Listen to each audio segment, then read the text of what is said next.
Showtime Sean Porter. This is Aerosmith Jr. Hey everyone, this is Jesse Vargas. And you're watching True School Sports. You're watching True School Sports. And you're watching True School Sports. Stay tuned. My flow, my show brought me to go. That brought me all my fancy things. My crib, my cars, my clothes, my jewels. Look, homie, I done came up and I ain't changing. You should love it way more than you hate it. Oh, you mad? I thought that you'd be happy I made it. Hey, what's going on? It's your boy BT, and I came here to talk some boxing with the thousands of True School Sports guys. Look at these big ass houses, man. And, you know, that's how you know we ain't in Dania. That's how you know we ain't where I live, because the houses ain't that big where I'm from. But wanted to talk about a heavyweight on the come up. You know, we're gonna take in this video right here. This will actually be my first real video talking about this fighter. I mean, I put out a video of him talking, but I haven't actually talked about him in an actual video. So hey, sorry it took so long, but hey, there's so much boxing because there's so much boxing to cover, and I'm only one man. But we're gonna talk about Filip Hrgovic.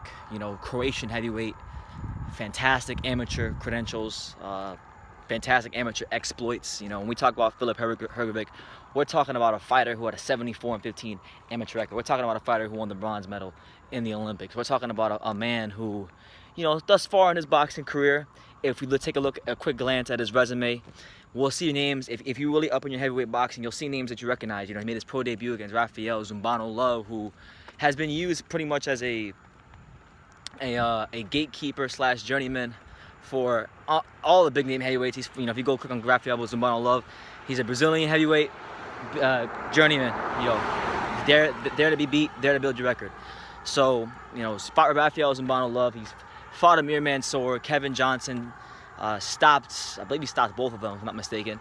And then in his most recent fight, which really broke my heart because I was hoping that it would be a decent fight. You know, he knocked out my friend Gregory Corbin in less than a minute, which was not fun to watch. You know, it's different. It's one thing to sit there and watch someone get knocked out, but when it's someone that you know and you're friends with and you're cool with, you know, it's not fun. But he stopped Gregory Corbin, who was coming off his loss to Charles Martin. So Hrgovic has shown so far, and I think it's a good sign early in his career, that with him, you cannot put the Mansours or the Kevin Johnsons or the Gregory Corbins or the Zumbano Loves of the world in front of him, because what he does to them is absolutely annihilate them, destroy them, and show that he is multiple levels above them. And when you're someone with his amateur exploits, that's what you want to be showing fight in and fight out on a regular basis. So that's a good sign early on from Hrgovic. Now, let's get into his boxing style. Hrgovic is a massive man. I believe he's pushing about, what, 6'7", 6'8". He's a big boy. You know, I think he's got above average athleticism as far in terms of movement, in terms of the dexterity of his punches. Got good hand speed, pivots well with his shots. You know, he's someone that definitely so far in the pros has shown above average knockout power. Whether he has elite knockout power, I can't really say that, but you know, the fact that he's ironing out and flattening these guys in such little time is a very, very good sign early on from Filip Hrgovic. So that's really good stuff from him. He's very confident. You know, this is a fighter in Hrgovic who says that he wants to step up to that second tier of heavyweights. And when we talk about the second tier heavyweights, he's talking about Dillian White, he's talking about Joseph Parker, he's talking about Povetkin. These are the names that he wants to fight. Now, I don't think it's crazy for him to fight these guys, because you got to understand, when we talk about a fighter like Hrgovic, very good amateur exploits, bronze medalist, you know, been in camp with some of the best fighters out there. You know, he was actually the reason. Many of you may not know this. I mean, I'm sure like people like Mr. Boxing today definitely know this, but he's the reason why the one time when the David Haye Tyson Fury fight got canceled, he cut David Haye in sparring, and Haye never recovered from it. So he's always been a dangerous fighter. He's always been a fighter that's worked in camp.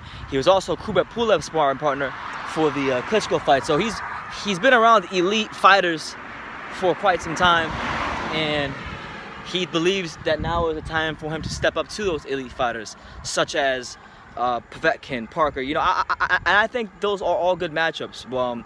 I think it's gonna be very hard to get him in the ring with those guys, because when we talk about all those fighters, you know, we'll start with Dillian White. White's got a tough fight with Oscar Rivas, and if he comes through that, I don't think he's gonna be fancying wanting to fight a big, dangerous 6'7", 6'8" puncher like Hrgovic. After being the WBC mandatory for roughly 500 plus days, so you have that. You know, Povetkin, that's probably the most realistic one of the bunch. You know, Joseph Parker just signed a deal with the Zone, so that's a fight that can happen down the line, but it's not gonna happen right away because he hasn't fought since he lost to Dillian White last year, so that's not gonna happen. And that's what it is. But what I wanted to say is this: you know, he, with his punching power, with his amateur exploits, you know, these fighters are not going to be rushing to get in the ring with him. And on top of that, I will even go as far as to say that he's going to be a dangerous fighter in the heavyweight division. He'll be a serious threat in the heavyweight division. Like, this is not someone that Deontay Wilder, and I'm not saying this to be negative or feel like, or to make you guys feel like I'm hating on the fighters. I'm just saying, this is not a guy that Deontay Wilder, Anthony Joshua, Tyson Fury, Dillian White, none of these guys are going to call out Filip Hrgovic until it makes enough financial sense, because he is the definition of low risk or high risk, low reward. And you know, when you're in their positions and you don't got to fight a guy like Hrgovic, there's no need to. So he will be someone that is coming up the ranks. He's coming up extremely quick. He's stopping heavyweight veterans with relative ease. You know, because it's easier for people to look at his resume and say, oh well, he only beat these kind of guys. But to stop the Mansoors and the Kevin Johnsons and the Corbins and these guys, you know, and the way he's doing it, you know, it's really impressive. It's really impressive stuff from Hrgovic.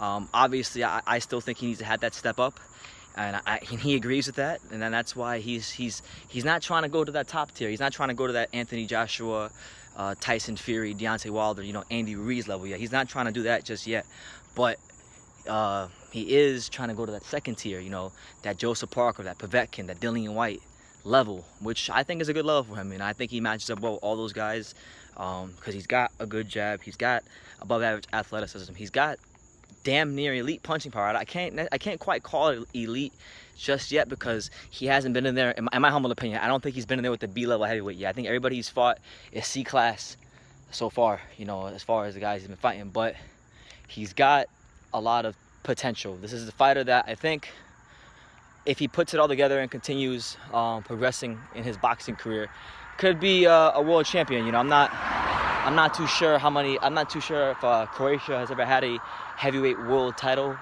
holder or champion, but he definitely could be the first if they don't have one. Hrgovic is someone that, if you know about heavyweight boxing, if you know about his exploits, if you know about what he's done, you know that he's someone to keep an eye on. I remember the first time I heard about Hrgovic was on Mr. Boxing Today's channel, because he's always some of these heavyweights, man. So like, if I don't know anything about heavyweights, if I hear a name I've never heard before in the heavyweight division, I can be rest assured that he's probably made a video on it. And then after I watch his video, I usually go and do my own research on said heavyweights. But this is a fighter that was up there with the creme de la creme of the last crop of amateur heavyweights. So the Ivan Ditchkos, the Joe Joyces, Tony Yokas, he was in that mix. He was, you know, one of those blue chip amateur heavyweights, and he's a straight beast. And I really think that I'm not gonna say his next fight. I know he wants to step up right now to that level. I think he still needs a fight or two more before he steps up to that second tier heavyweight, such as Parker, Povetkin, Dillian White. But even if he did decide to step up a little early, I think he could still fare well against any of those guys, you know, because I think with his punching power, it'll drop the punch output of a guy like Parker. With Povetkin, I think Povetkin would be susceptible to getting countered with a right hand. And with Dillian White, I think Dillian White, that would be the tough one if he did step up to that Dillian White level. But regardless, as he continues to progress, as he continues to get better, I just think with his size, with his amateur experience, with his, you know, raw power and his underrated athletic ability, we're going to see Hrgovic be a serious threat in the heavyweight division. But I'm looking forward to that step-up fight. I'm looking forward to seeing what he does in that step-up fight when he does have it. But so far, I just wanted to say that I like what I'm seeing from him. I like his attitude, I like his mentality. He actually trains in Miami at Mundo Boxing Gym, which I've never been to, which is one of the gyms in Miami I've never been to. So maybe for his next camp, if I can get down there, we could go talk to the beast himself, Filip Hrgovic. But just wanted to make a video on him because I haven't made one on him while I'm talking about him. So let me know what you guys think about Filip Hrgovic. Do you think he will be a fighter to be taken seriously at heavyweight? You know, a serious threat, a guy that could be a top-level contender, a world champion, things like that? Because I think he's got the ingredients to do so. And yeah, let me know what you guys think in the comments down below. Make sure you smash that like button like it was your ex-girlfriend. Like she was just hitting you up on the phone and she wanted a booty call, you know? Just hit the like button. And you know, make sure you guys follow me on Twitter. I started using my Twitter account at True School Sports. You'll see a picture of me with the Everlast bag with my shirt off, looking ripped, looking like a freaking model. You know, maybe I should have been a model, but go follow me on there. I'll be posting all kinds of stuff. If you want to reach me, if you want to talk to me, if you want to shoot the shit, as they say, you know, I'll be there on Twitter. So yeah, you can reach me on there. Trying to get my followers up. I'm like at 3,000 something. So help me out, guys. If you really love your boy BT and True School Sports, go follow me on Twitter. And make sure, yeah, you just like the video, share it, comment, subscribe, all that good stuff. We ain't too far away from 20,000 subscribers, so I'm really excited about that. And like I say in every single one of these videos, you can love me or you can hate me, but I'm just a kid from Dania. So until next time, take care, guys. Look, we out here just on Harrison Street in Hollywood Beach. It's like 2:30 in the morning. We just ran 5 miles, you know. We're getting stronger. Gotta get ready for sparring this next upcoming week because there's boxing shape and there's being in shape. And I'm not quite in boxing shape, but I am in shape. So I'm trying to get in boxing shape so our legs don't give out in the second round, and so that I can step in and throw punches with more ferocity and just be in the best prepared to deal with sparring, because when you put the mouthpiece and the headgear in, it's a whole different beast, and it can make the bitch out of any man. And if anybody who's boxed knows that, you can hit the bag and you can look good on the pads, but when you put that mouthpiece and that headgear on, it can make a bitch out of the best of men. So I'm trying to just prepare for my next sparring session, so I don't feel like a bitch when I'm in the ring. But you guys leave your comments down below, and I'll talk to you later. This is Chick Shane Mosley, and you're watching True School Sports. All right.